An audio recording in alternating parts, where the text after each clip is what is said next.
Saudara-saudara sekalian, apa kabar?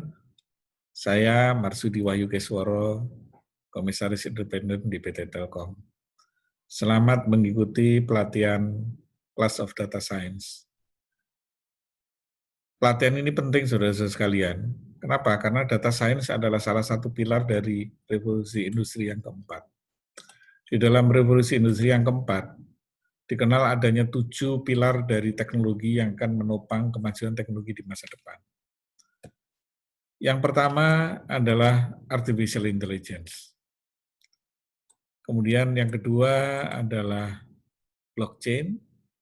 Yang ketiga adalah data science yang kita pelajari hari ini. Yang keempat adalah Internet of Things. Yang kelima adalah Open API atau Open Application Programming Interface. Yang keenam adalah Advanced Security atau security yang canggih ya, yang berbeda karena era hyperconnectivity memerlukan security yang berbeda. Kemudian yang ketujuh adalah platform ekonomis. Kenapa? Karena ke depan kita akan berada semua yang paradigmanya adalah paradigma platform. Nah, salah satu dari 7 pilar ini adalah data science. Kenapa data science itu penting? Karena sekarang itu data itu adalah disebut sebagai minyak yang baru, minyak yang tidak kelihatan. Jadi kalau dulu harta itu atau kekayaan dari sebuah negara itu adalah minyak atau gas bumi, migas. Sekarang itu kekayaan itu ada dalam data. Karena itu tidak aneh ketika data sekarang menjadi begitu pentingnya. Karena pas setiap hari kita dicekoi, kita mendapat data apa saja, mulai dari berita koran, televisi, berita-berita dari semuanya itu adalah data. Belum lagi data dari statistik yang kita punya, data kependudukan, data transaksi, data keuangan, semuanya begitu banyak, akhirnya kita ini kebanjiran data, atau kita mengalami infoglut disebutnya ya, jadi kita tenggelam di dalam data atau informasi. Nah, agar kita tidak tenggelam dalam data, maka kita perlu memanfaatkan data tadi untuk keperluan-keperluan kita. Nah, itulah yang namanya ilmu data science. Jadi data science itu adalah ilmu yang mempelajari tentang bagaimana data itu seperti apa dan bagaimana kita daya gunakan data itu untuk keperluan-keperluan kegiatan usaha kita.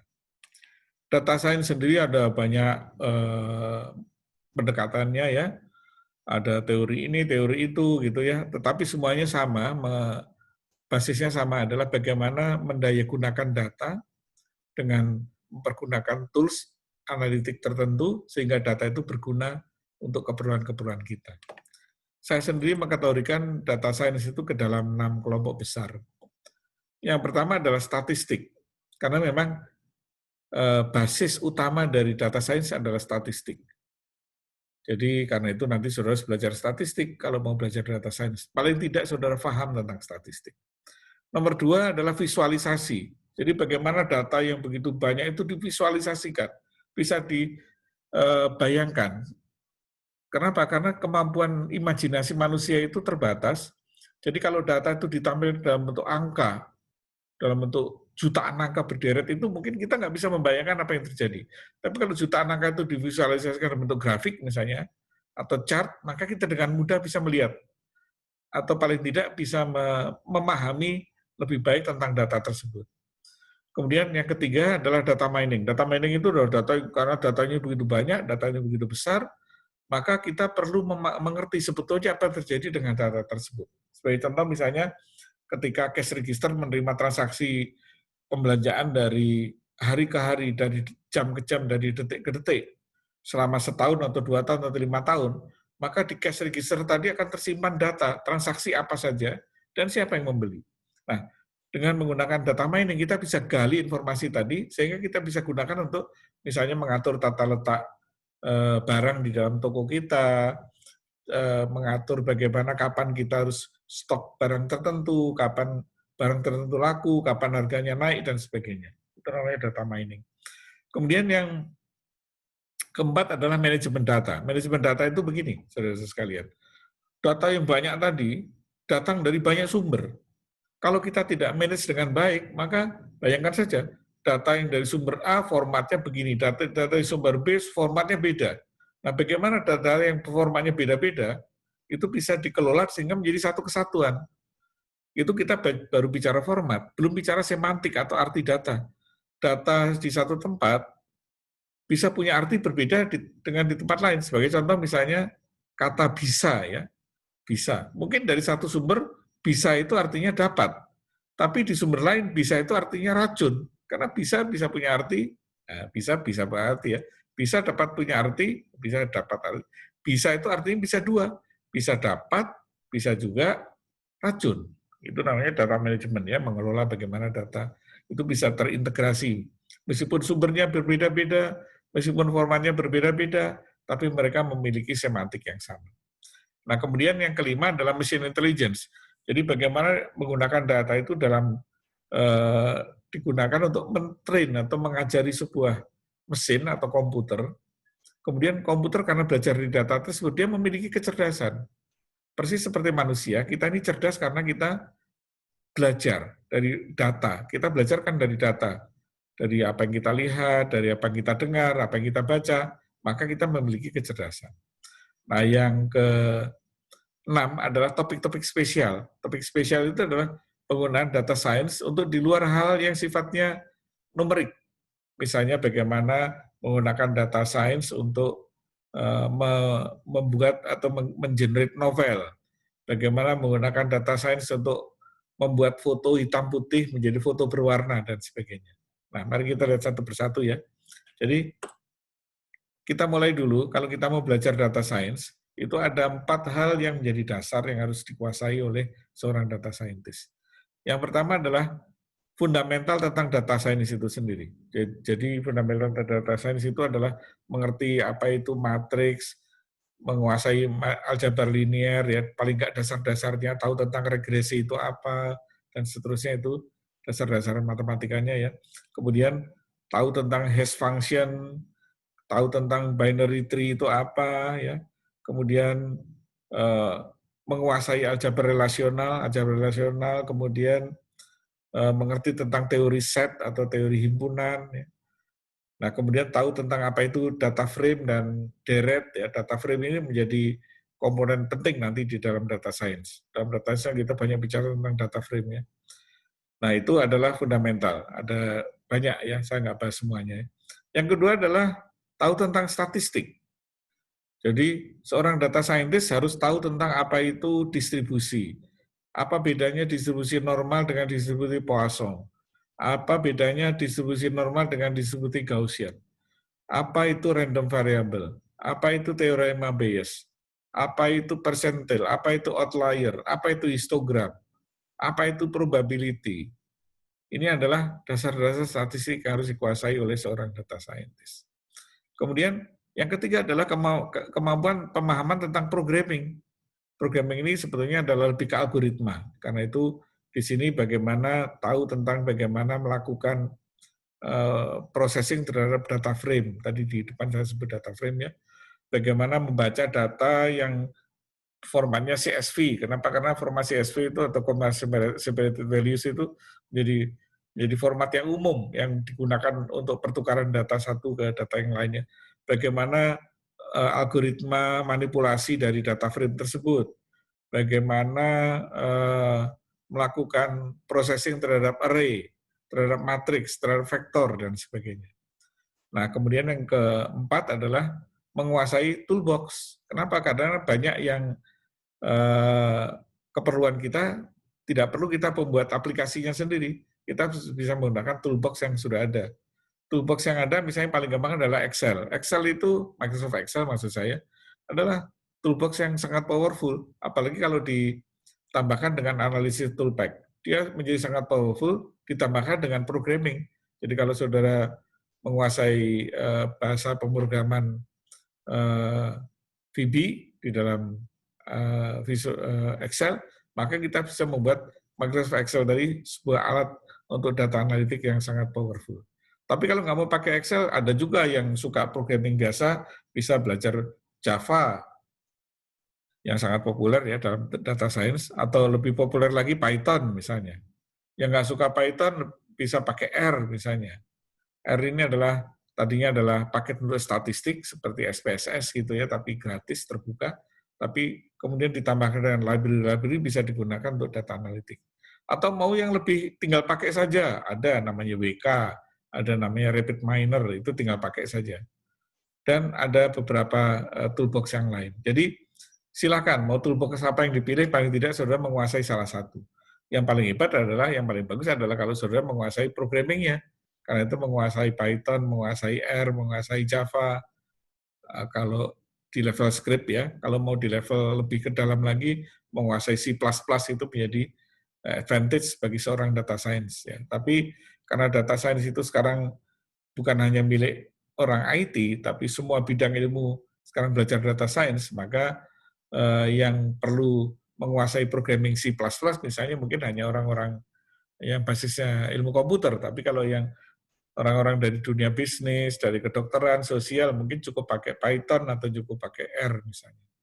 Nah ini adalah dasarnya. Kemudian ini tadi statistik, ya saya sudah banyak jelaskan tadi. Jadi statistik itu misalnya paham tentang probability, tentang toleransi, tentang decision model, tentang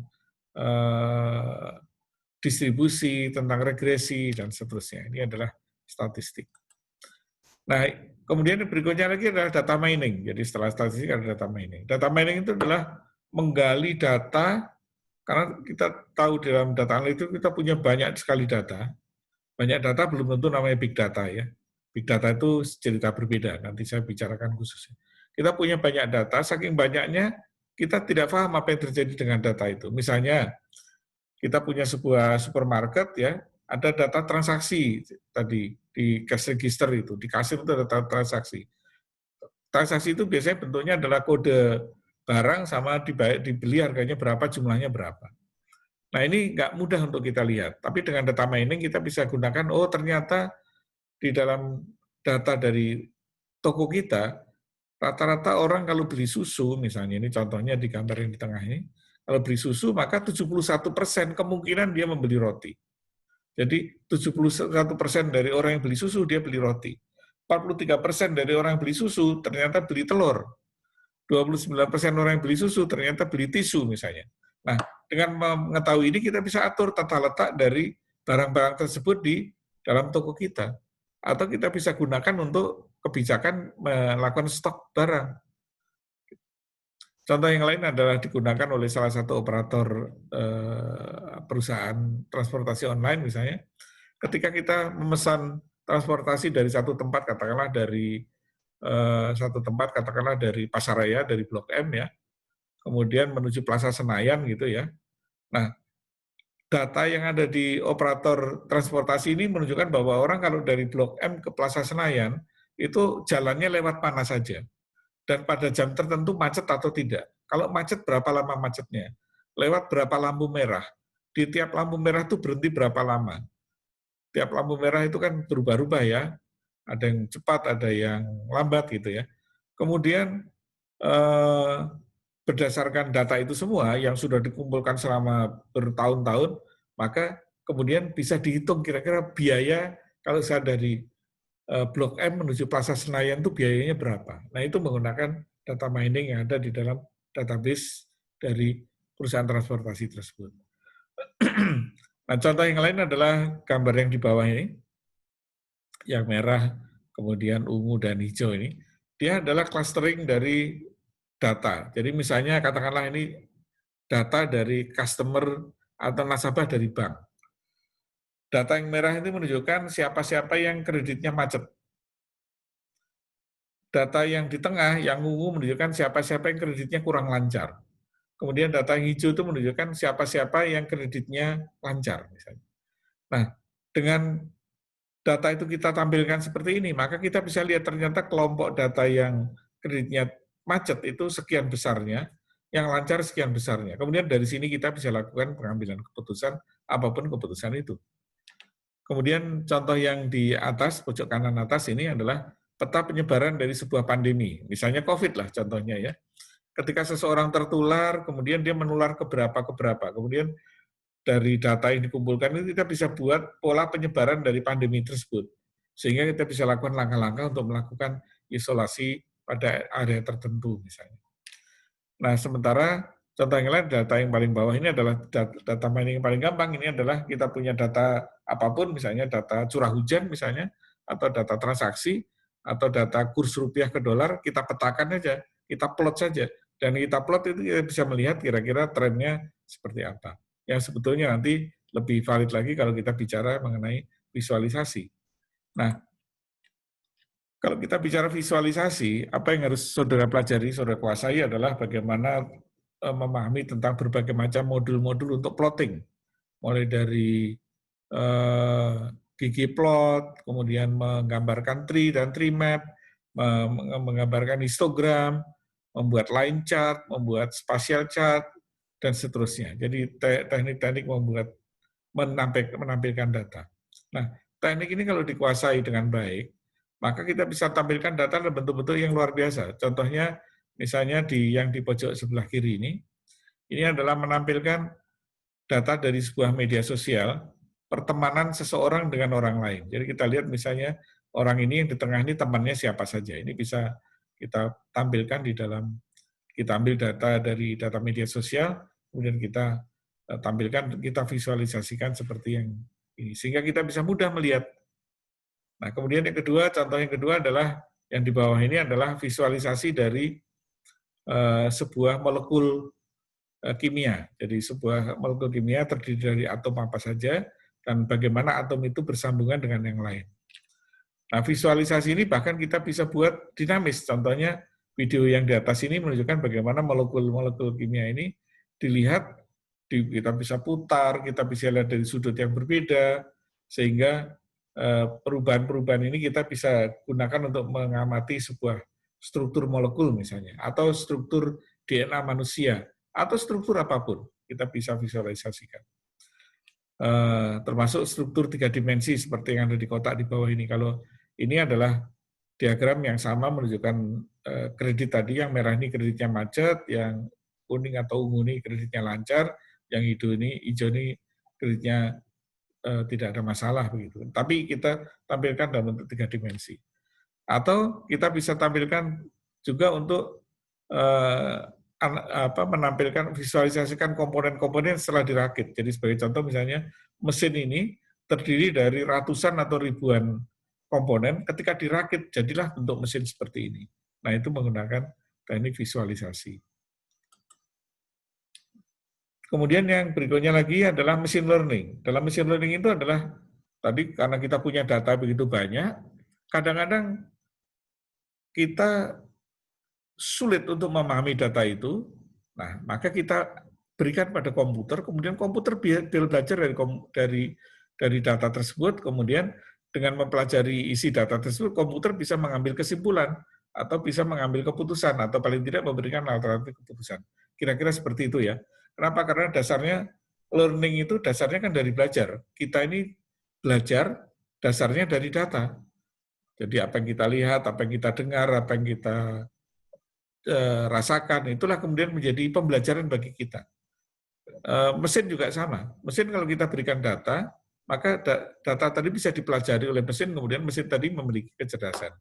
Nah, di dalam mesin learning ini ada yang sifatnya tekstual, ada misalnya numerik, misalnya.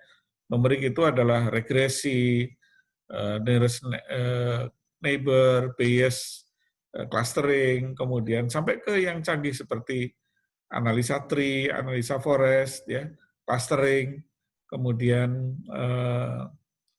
hal yang sifatnya angka gitu ya, sifatnya hitungan.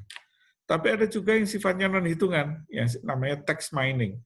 Text mining itu adalah datanya berbentuk bukan angka, tapi datanya berbentuk teks. Nah, text mining ini banyak sekali aplikasinya sekarang, misalnya untuk media sosial analisis. Jadi ketika ada percakapan di media sosial, kita bisa lihat orang senang atau tidak senang sih tentang sesuatu misalnya. Atau teks analisis untuk menganalisa pidato dari seseorang. Apa maknanya?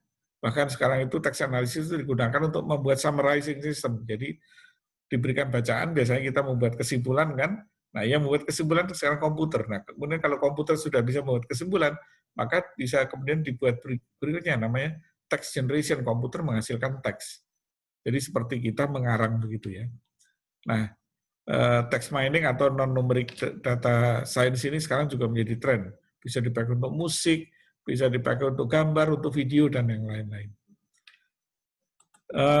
Ini contohnya bagaimana mesin intelligence diterapkan dalam bentuk sehari-hari, misalnya dalam teknologi robotik yang digunakan di robot-robot perakit mesin ini. Kemudian juga digunakan untuk misalnya untuk membuat model-model analisa risiko. Jadi ketika kita mau melakukan satu tindakan, misalnya merger atau akuisisi atau membeli satu aset gitu ya, kita bisa buat model-model risikonya. Kalau zaman dulu itu harus kita buat secara manual dengan manusia, maka dengan menggunakan machine learning kita berikan data, maka dia bisa membuat model-model risikonya yang di-generate oleh data tersebut. Kemudian yang berikutnya adalah data management. Data management itu bagaimana kita memanage data yang sumbernya bisa saja dari lebih dari satu sumber. Formatnya bisa berbeda-beda. Sebagai contoh misalnya data keuangan, data gaji datanya dari keuangan. Data pegawai datanya dari kepegawaian. Mungkin kalau satu perusahaan datanya formatnya bisa sama. Tapi bayangkan ada data media sosial datangnya dari Facebook, dari Instagram, dari Twitter yang formatnya beda dengan kita gunakan. Atau datang dari kementerian yang lain. Dan di Indonesia ini data manajemen selalu jadi masalah.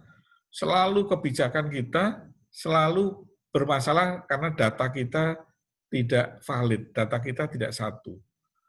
Makanya dulu pemilu kenapa ribut? Kenapa? Karena data pemilih itu ternyata berubah-ubah, beda-beda. Antara data yang diberikan Kementerian Dalam Negeri dengan data KPU bisa berbeda misalnya. Atau data bansos kemarin yang akhirnya jadi ribut masalah korupsi ya. Banyak bansos tidak tepat sasaran karena datanya bermasalah. Nah, jadi manajemen data ini juga menjadi satu hal yang penting yang sering dilupakan.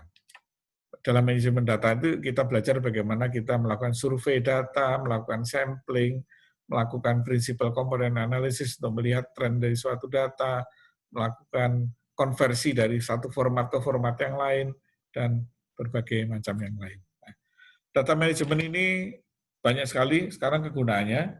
Jadi salah satunya kalau kita bicara Smart City ini sekarang problem utama dari Smart City juga data manajemen. Dinas yang berbeda punya data yang berbeda. Bukan hanya masalah datanya beda, formatnya beda, isinya juga beda. Padahal kalau kita bicara Smart City, ada komponen namanya Smart. Smart itu singkatan dari sensing, mengindra, measuring, mengukur, A-nya adalah analyzing. Melakukan analisis terhadap data tadi, kemudian digunakan untuk responding dan kemudian rethinking. Nah, dalam data management nanti saudara mesti akan belajar tentang 4S ini. Yang pertama adalah belajar tentang sistem, itu representasi data. Jadi bagaimana data itu direpresentasikan atau disimpan dalam komputer. Entah itu bentuknya biner, heksadesimal, atau apa, itu kita bicara bagaimana sistem merepresentasikan data tersebut. Kemudian yang kedua bicara mengenai sintaks. Sintaks itu adalah bahasa dari data tersebut. Jadi ketika kita bicara variabel namanya umur, kemudian di tempat lain ada variabel namanya usia, ternyata biarpun sintaksnya berbeda, dia adalah data yang sama. Nah, sintaks ini sangat penting, kenapa? Karena kalau sintaksnya kita salah menyebut, maka data itu salah. Bagi saudara-saudara yang sudah biasa programming tahu persis ya, kalau sintaksnya salah ya tidak bisa dieksekusi gitu ya. Kemudian yang S yang ketiga adalah struktur. Struktur itu adalah arsitektur dari data itu sendiri.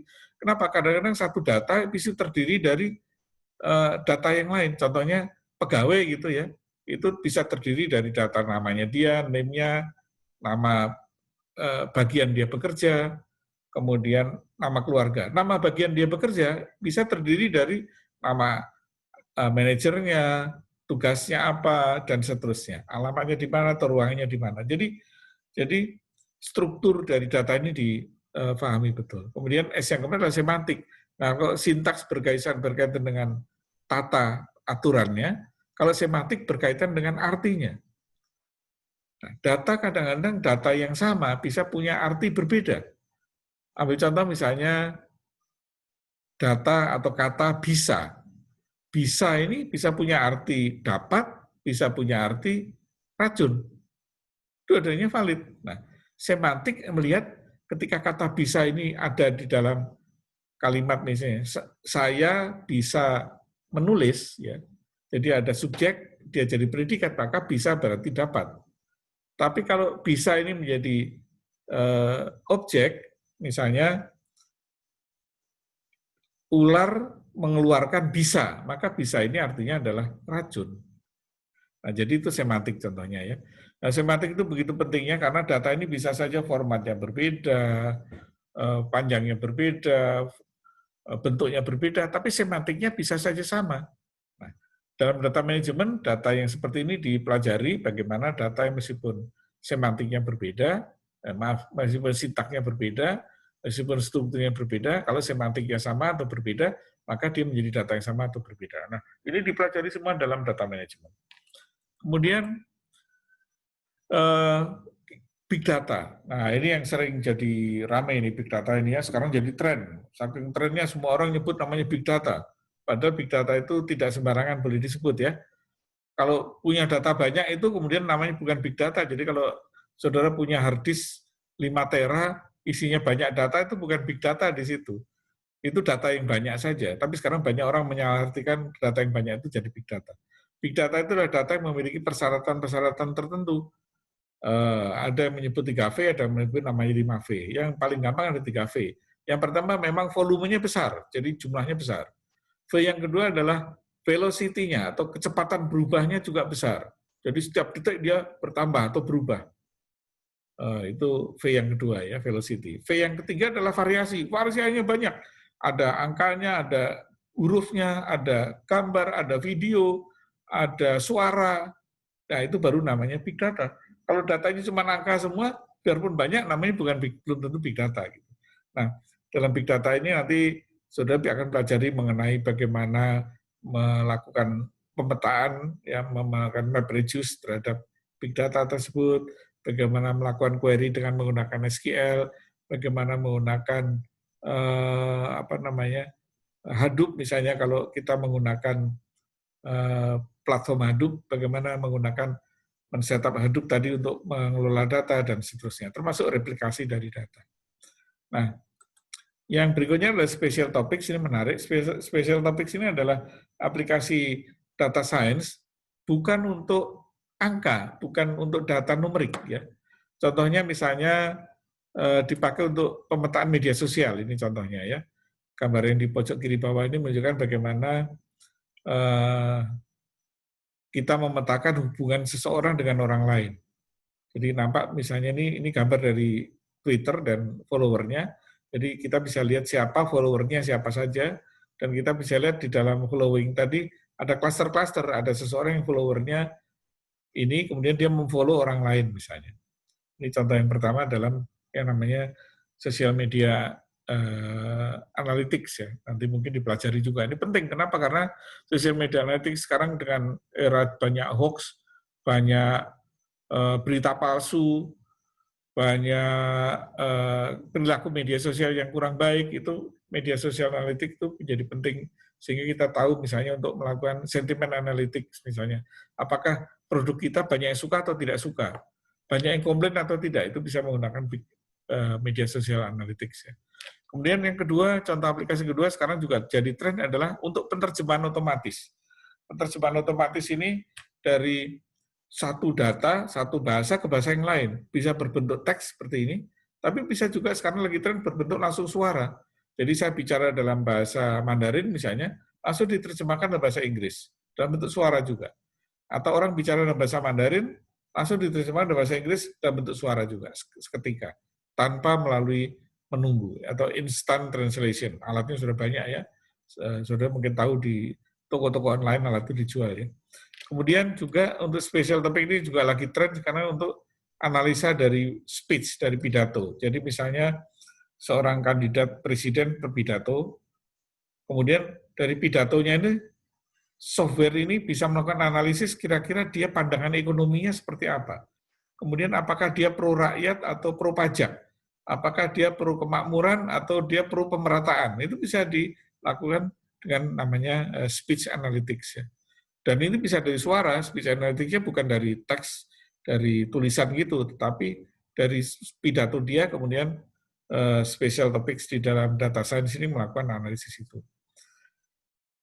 Juga contoh yang lain, aplikasi yang lain untuk special topics adalah untuk konversi foto dari foto hitam putih menjadi foto berwarna. Jadi ini adalah foto zaman dulu, memang fotonya hitam putih. Ya. Nah kita ingin tahu kalau foto berwarnanya jadi seperti apa gitu. Maka mesin belajar pada zaman itu, kita tahu foto ini diambil tahun berapa, zaman di kota mana, maka trennya orang pakai baju warna apa, sepatunya seperti apa, jasnya bagaimana. Maka dengan kita punya data itu, maka kita bisa lakukan rekonstruksi foto hitam putih menjadi foto berwarna. Nah, sekarang ini bukan hanya untuk foto, bahkan untuk video, untuk film-film hitam putih sekarang dirubah atau diwarnai dengan teknik-teknik tersebut sehingga menjadi film baru yang berwarna misalnya. Contoh yang lain untuk text processing adalah sekarang juga banyak riset misalnya membuat sebuah mesin atau software yang bisa menghasilkan sebuah novel. Misalnya dia diberi masukan buku-buku cerita Harry Potter gitu ya, kemudian kita minta membuat cerita Harry Potter yang baru. Maka berdasarkan cerita Harry Potter yang dia pernah pelajari, mesin pelajari, maka mesin ini atau software ini bisa menghasilkan novel Harry Potter yang baru. Demikian juga untuk lagu misalnya. Kita ingin membuat lagu dengan stylenya Ebbit atau stylenya Bee Gees misalnya, mesin kita berikan masukan, sampel contoh lagu-lagu dari Ebbit atau Bee Gees, kemudian dia akan mengkompos lagu yang seolah-olah lagu itu lagunya Ebbit atau lagunya Bee Gees misalnya. Nah, Special Topics ini menjadi sangat menarik karena aplikasi dari data science menjadi tidak terbatas, unlimited seolah-olah. Apa saja bisa dilakukan dengan data science. Nah, karena itu saudara sekalian, belajar data science itu penting. Kenapa? Karena data science adalah ilmu masa depan. Bahkan sekarang ini menjadi salah satu profesi, data science itu profesi yang gajinya atau remunerasinya paling tinggi. Dulu remunerasi paling tinggi dipegang oleh ahli security, tapi sekarang remunerasi paling tinggi dipegang oleh data scientist. Telkom juga memerlukan banyak sekali data scientist, karena itu selamat mempelajari data science dan selamat menjadi data scientist. Kenapa? Karena data scientist itu adalah kita bagaimana kita menggunakan data untuk menciptakan sesuatu yang tidak ada batasnya, tergantung dari imajinasi kita. Demikian saudara sekalian, dari saya terima kasih sekali lagi, selamat belajar, terima kasih dan sukses selalu.